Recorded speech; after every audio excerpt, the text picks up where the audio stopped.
hang on a sec. What are fossils?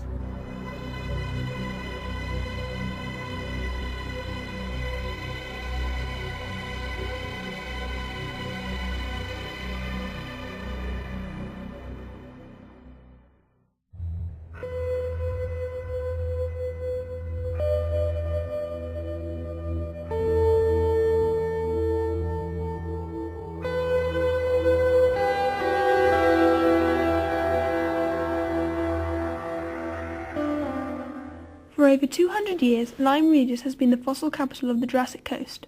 People, both experienced and inexperienced, have been hunting for fossils along the stony beaches of Dorset, the most famous being Mary Anning, who found the skull of an ichthyosaur and more, aged just 11.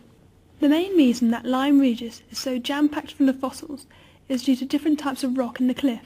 At the top of the cliffs is sandstone from the Cretaceous period, and below that are Jurassic rocks such as shale and limestone. In between these there is a section of rock missing which is called an unconformity. Giant landslides are active throughout the year, and people come from all over the globe to study the way the cliff falls, as it can tell us a lot about engineering problems and geology. This movement of clay and rock pulls all sorts of fossils from many different layers down onto the beach, and that's why people come here fossil hunting. Lyme Regis is very famous for collecting rare and interesting fossils.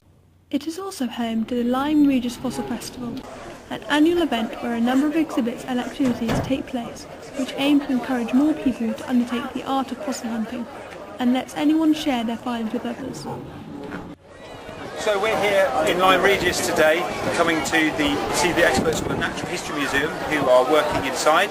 We've brought with us the end result of our Bone in the Stone project, where these students and myself and some others have been reacting the rock away using acid, and that's revealed for the first time this mystery bone from this area in Lyme Regis, and we're going to hopefully hear today what it is that this came from. So dinosaur, sea monster or whatever else. Keep our fingers crossed and we'll wait to find out. We're really excited. To reveal the bone from the stone, we use a technique that is also used by experts at the Natural History Museum in London to uncover fossils that are around this size. By placing the rock into acetic acid, or vinegar, the acid reacts with the limestone and comes off in a clay precipitate, thus revealing the bone, which is composed of a slightly different material. We actually modified the technique by using petroleum spirit gel, or Vaseline, to cover the bone and the majority of the rock. This basically stops the acid from touching, therefore attacking the rock, which means that less of the acid is wasted and the bone, which we are uncovering, is protected. I mean, it's not mammal, but then you already know that. Yeah, well, pretty much, yeah. It's from here at Lyme Regis. But I'll tell you why. Well, one aspect of it is that the cancellar tissue in the middle, you know, the aerochocolate structure, right, goes pretty much to the outside, and that's not a mammal character. So, now we know that the bone is not from a mammal due to its tubular structure. But what is it then? Could be dinosaur. So it could be a dinosaur. Depends which bone as well. What I said it does. I mean, these aren't hard and fast rules. They're things that. The trouble with ribs is you can't always say a lot about what animal they're from. Ichthyosaur ribs are flat. Right. Or they're slow. Yeah, they're very thin, aren't they? Yeah.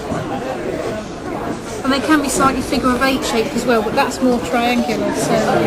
Bit figure of eight, slightly. Yeah. Go on, what do you reckon? All of us are wrong. We've just been told that's not an ichthyosaur fossil like pretty much everyone thought, I'd imagine, because it's not flat enough. It's not a mammal bone because the sort of the tubular structure inside extends to the outside. It's not thick around the edge, and it's not a Scelidosaurus, which is what we were kind of hoping for, because it's too big. So that's about it, really. So we're just going to wait and see if they can identify it.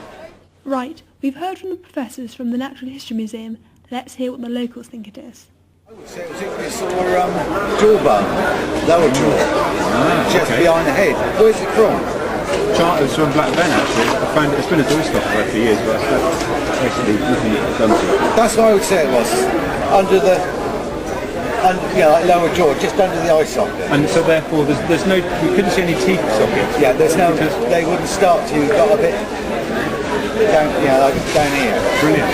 Okay, cool. Because obviously a lot of people have said it might be the kitten, there might be ribs and stuff like that. No. No? Right. Can I ask you where you found it? Exactly. Yeah. Oh, okay. So the Charmouth End of Flat Fen. Yep, okay. In a boulder on.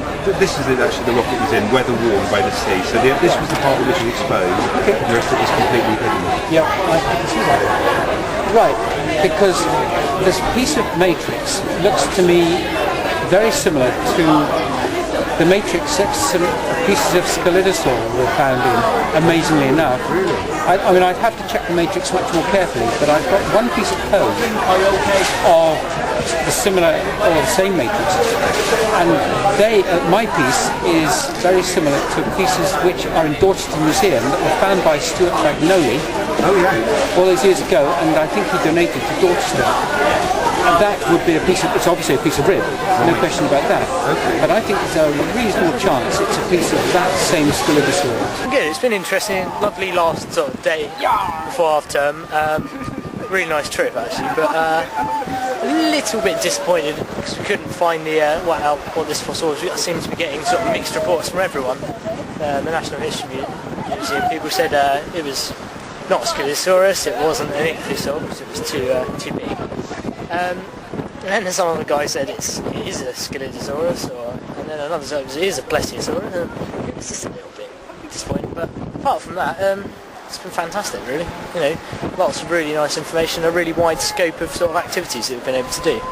So it's really nice. So now that we have uncovered and discovered what our bone in the stone might be, we are now working towards revealing the teeth in an ichthyosaur's snout and other interesting specimens which members of our club have brought in.